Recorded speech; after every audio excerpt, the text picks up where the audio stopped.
Hi everyone. My mum just died and I haven't had the time or energy to create a new episode of Refracted World, so instead I'm publishing a previously unreleased audio-only episode about conspiracy theories. I recorded this in March after my How the Egyptian Pyramids Were Really Built episode, which is referenced in this one, so if you want to listen to it first, it's episode number 17. And next week's Refracted World has already been recorded, and I'm hoping to find the time to edit it all together ready for next Monday. I'm really sorry I haven't been able to do it, and I thank you for your understanding.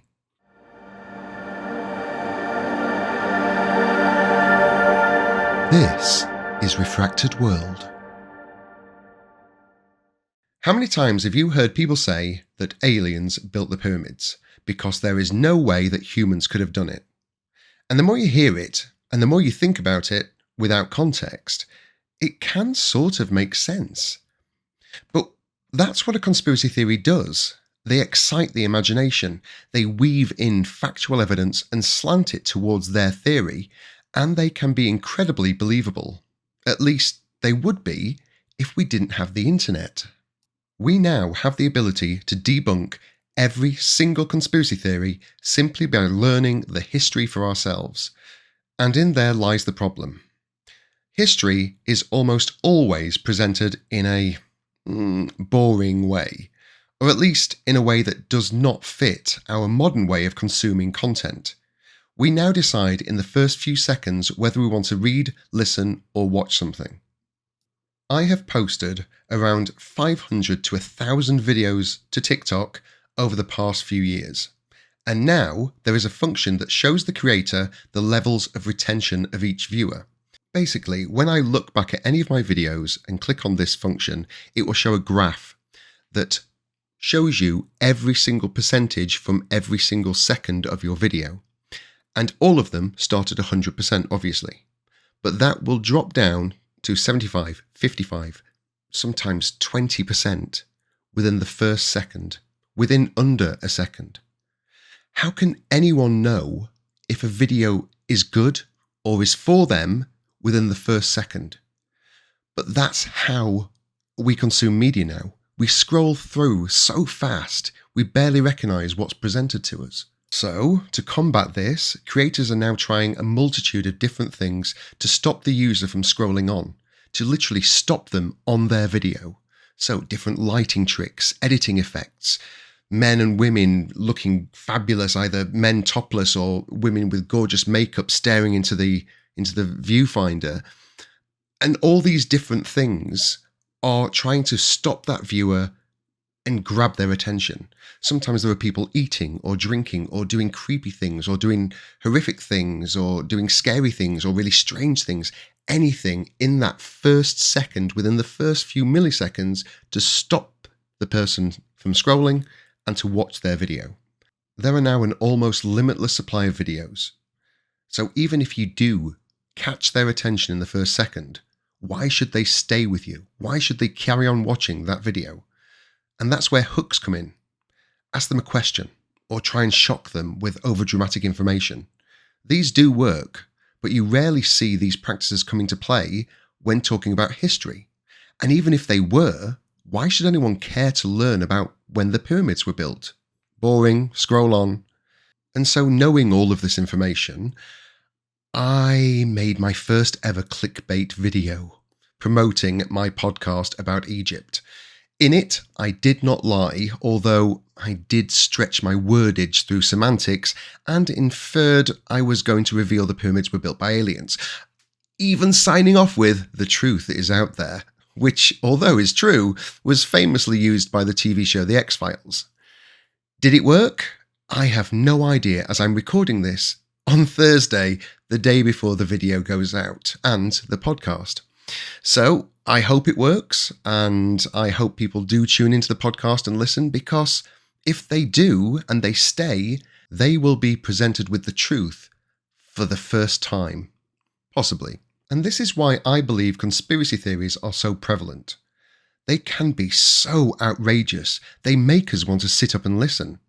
They are presented simply for anyone to understand, using pseudo-facts and playing on our fears and fantasies. But they should only ever be seen as entertainment and not be taken as truth. Okay, I hear some of you say, but I've seen documentaries that show ancient hieroglyphics carved into temple walls that look exactly like aliens. Surely that should be proof. I've seen those too. And to respond to that, I would ask you to Google a name, Akhenaten. He was often depicted in a way that we depict the Greys, those tall, thin aliens.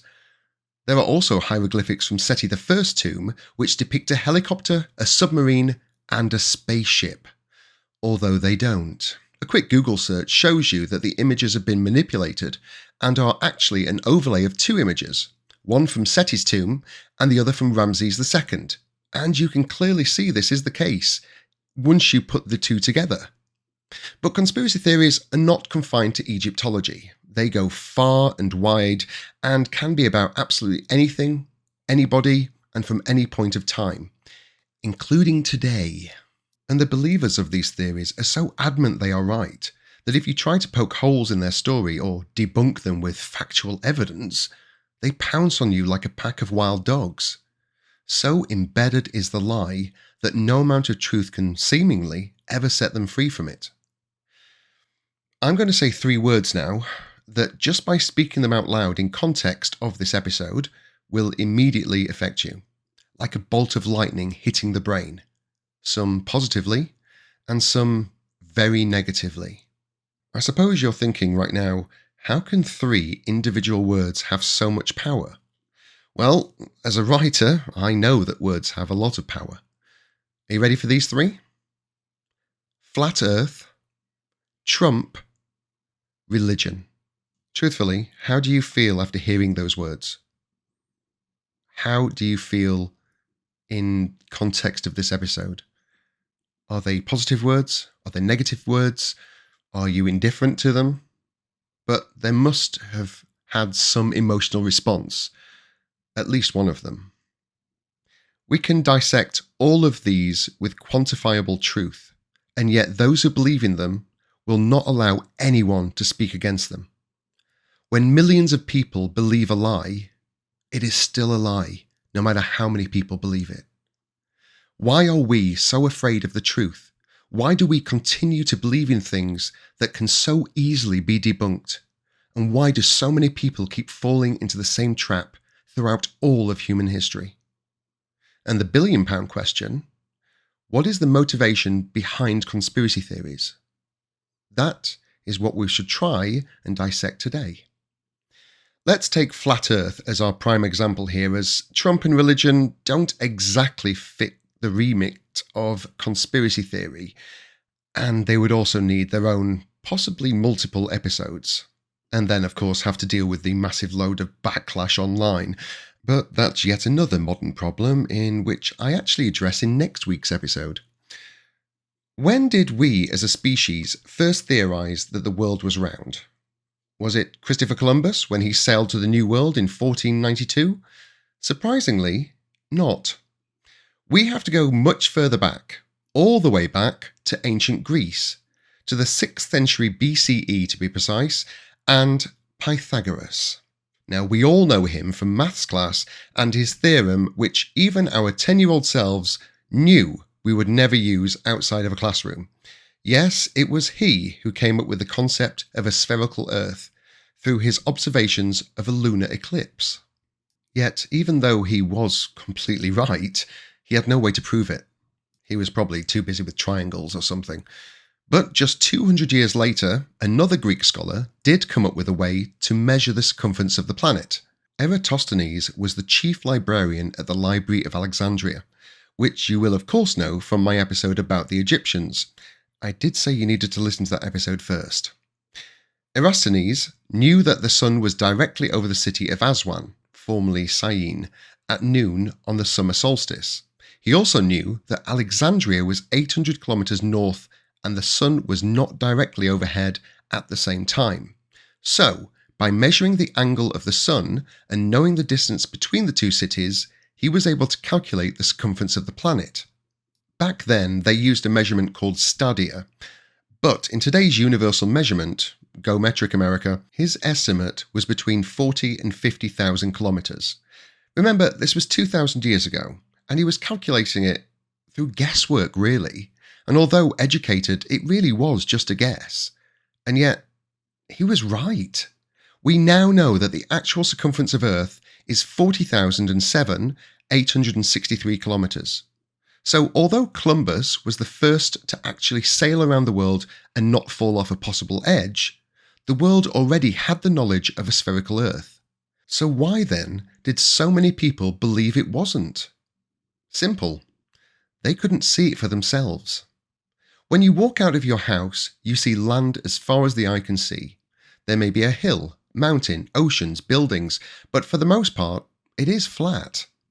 But that's only because we find it difficult to understand scale in magnitudes. We know what 100 coins looks like. Visualize it right now. What does 100 coins look like if they're on a table in front of you? Your brain can compute that. Now try to visualize 1,000,000 coins. How about 1,000,000,000 coins? You can't. No one can. When you try, your brain gives you the equivalent of a 404 error page. The same is true for the scale of the Earth. It is massive. My friend flew to Australia this week. He lives in Amsterdam, and it took him 26 hours to fly there. And that's just to travel a quarter of the way round. Aeroplanes fly at an average of 950 kilometers per hour. As a matter of interest, a new record was set in 2018 when a commercial airline flew around the world in the record time of 52 hours and 34 minutes. The Earth is huge, and we just cannot fathom the scale for ourselves.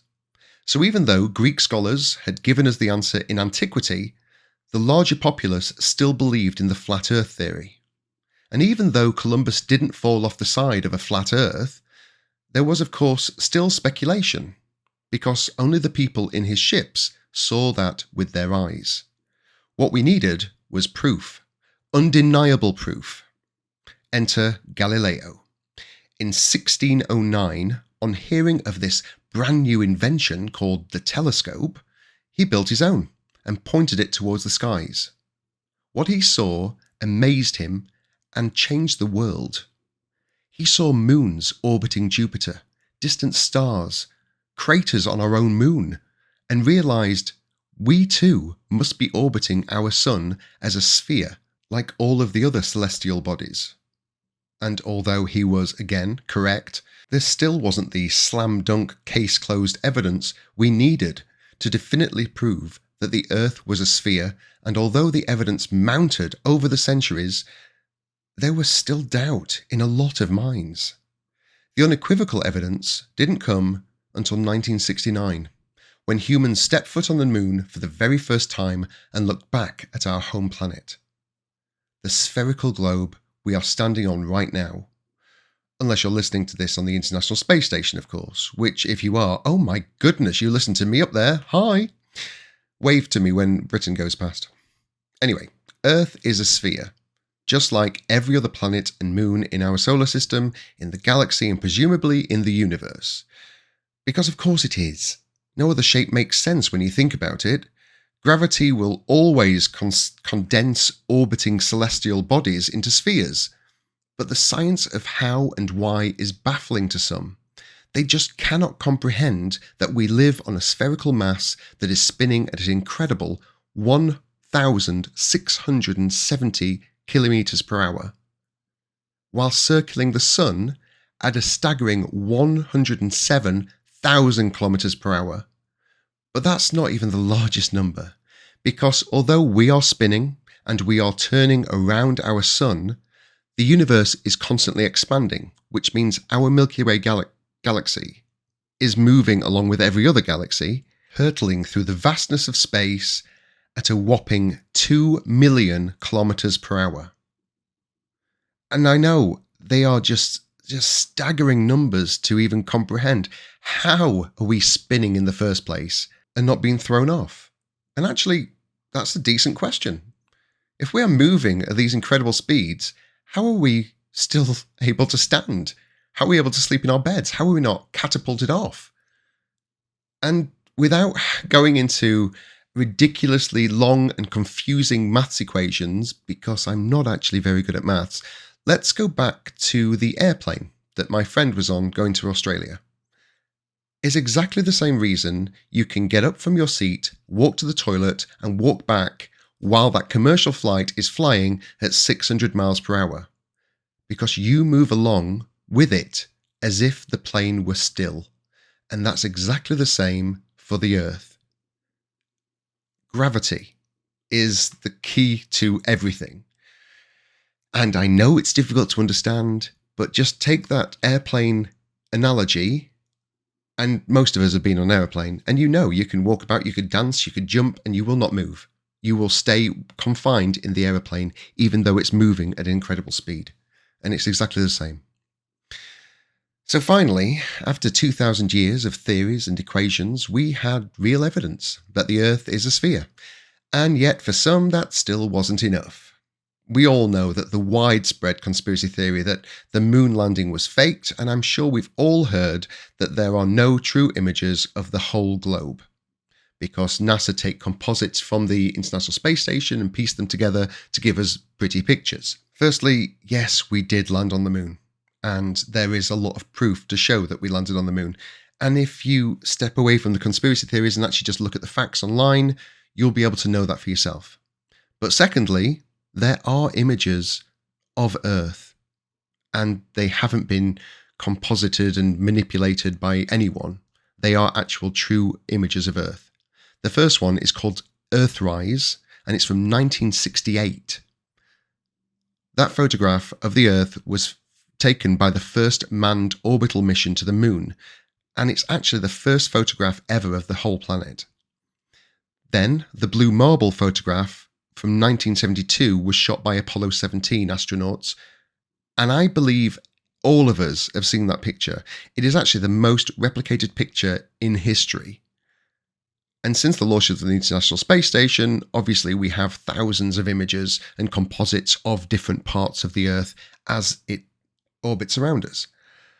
We even have live streams and videos of our spherical home. We can watch moonwalks and people walking outside the International Space Station with the Earth behind. And I know we have special effects now, but these have been going. I went to a 3D cinema when I was a child. I was probably 9, and The Dream is Alive, that's what the film was called. Sorry, I just hit my mic. I'm getting all excited now. The Dream was Alive was the film. I cannot believe I still remember the name. And it was showing astronauts in space. And special effects were not good when I was a kid. I'm not saying how old I am, but let's just put it that way. In fact, it was before Jurassic Park, so there were no CGI. But still, people don't believe it. But there are lots of pictures. There are those 2 main photos of the whole Earth, and there are lots and lots of pictures from the ISS. But flat earthers, even with all this information, flat earthers are still numerous, with videos, blogs, radio shows, even conventions. But why do these people exist? What motivates them to deny the truth? There is actually an excellent documentary on Netflix, and if you're interested in it, I advise everyone watch it. And it delves deep into the movement of flat earthers. There's also a brilliant YouTube video by Johnny Harris on the same topic. Both are really good, and again, you can consume this information in, I think Johnny Harris's is probably 20-30 minutes, and the Netflix documentary is 90 minutes. But what we know from flat earthers they are mostly American, they are mostly religious, Christian, and they are mostly educationally challenged. To believe that the Earth is flat and go against the mountain of evidence we now have is frankly astonishing. A lot of these people truly believe it as well. They have made their own maps where the sun and moon circle overhead, and an impassable wall of ice that surrounds the entire flat Earth so we can't go past it. And maybe government secrets hide behind these ice walls. They can see with their own eyes that every other planet is a sphere in our solar system, and yet they have concluded that Earth is the only one that isn't. But for the Earth to be flat, that would mean for centuries, thousands if not millions of people have been lying to the rest of the world. So every sailor, every pilot, every scientist, every astronomer, every employee of NASA, every single government Do you know how how insane it is to think that every single government would keep every other government's lie? It just does not make sense. And not one person has ever slipped up and exposed the lie? Is that really plausible? And even if all of this were true, what's the end goal? Why would everyone lie for thousands of years? What is the goal of telling this lie? I believe the idea that the earth is flat falls apart as soon as you bring logic into it. As soon as you step back and just take a look at all the evidence and just think about it with clear vision, obviously it's not true. Anyone can say anything. So you could say that dragons live under our feet, and when they roar, it causes earthquakes. We can prove that that isn't the cause of earthquakes, and we can show you all the evidence. But we can't prove it for sure without digging deep into the earth and travelling all around the globe to hunt for dragons. That would be the only way to show you with your own eyes that dragons don't live underground and cause earthquakes. And that's the same here. Unless you can fly all of the flat earthers into space so that they can look back and see the globe for themselves, they will likely never believe it. Instead, residing in their own fantasy world and delving deeper and deeper into the realms of madness, I guess. Science is difficult to understand. I don't believe it's taught well at school, or at least it wasn't when I was there. I didn't enjoy science, I didn't enjoy maths, I had very boring teachers, and it's usually presented in a way that isn't appealing to our ever-demanding dopamine receptors. But conspiracy theories are. They can excite you in a way that history and science just can't. Intelligence is different for all of us. Some people were not so fortunate enough to have a good education. Others were not born with brains that allowed them to absorb and retain information. And many find learning to be a chore, or just boring. What conspiracy theories are good at are being able to be understood by anyone. And for some, they can give a false sense of superiority. By learning and understanding one of these theories, they can share the information with their families and friends or online and tout it as fact. And if they are one of the first people to know the truth and become a sort of sage of wisdom, others can then come to them for more knowledge and advice. These theories can make people feel intelligent, be at the forefront of something instead of being left out of the conversation altogether. And any doubts they may have had at the beginning quickly evaporate the more fans and adoration they receive. The more people they bring into the fold, the stronger the movement becomes, and the louder that voice grows. But no matter how many people join, no matter how many voices are speaking out, and no matter how convincing they seem, they are still regurgitating a lie. In our modern age, everyone carries around a computer in their pockets, with constant free access to the largest database of information ever known to humankind. There should be no need for conspiracy theories, as we can disprove them as soon as they begin. There is also no reason for not learning about any subject. Gone are the days of overused grubby textbooks and dusty library versions of Encyclopedia Britannica. Go to any video site like YouTube, Vimeo, or even TikTok and search for whatever subject you want, and there will likely be a short video explaining it in a colourful and inspiring way. Learning has never been easier, or as fun, and it's accessible to all of us. Conspiracy theories, although appealing in the short term, only make those who follow them seem foolish in the long run. So the next time you hear something or read something that's outlandish and think, is that true? Literally, just Google the question. Just put the question to Google and find out. Usually, Wikipedia is not 100% accurate because anyone can add to it, but it is a good starting block. And whatever's put in there, people can correct or mark as not true, and so it gets removed. So it's a really good starting point is Wikipedia, and almost every subject is there. So you can find out a little bit and then move on to a different site to get more information. We're talking minutes of your day. So if you see something or read something or hear something that's ridiculous or so massive it can't be true, find out. It'll take you a few minutes.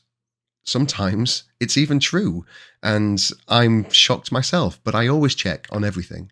You'll find that on places like Facebook, people just keep regurgitating memes that are not true, just regurgitating lies all the time. And when you get hundreds and thousands and millions of people sharing it, people believe it. But like I said right at the start of this video, it doesn't matter how many people believe a lie, it is still a lie. And that's the end of this video. I originally recorded it in March, and it was never released publicly. It was on my subscriber only on Spotify, and I just didn't have. My brother's been here all week. I just haven't had the time or energy or inclination to create a brand new episode under the circumstances. I hope you understand that. And like I said, I've got all the assets recorded, ready for next week's episode, and I will try and get that out for next Monday. And I'm sorry about this week. If you have listened to the episode, I hope you enjoyed it. And take care, everyone, and I'll see you next week.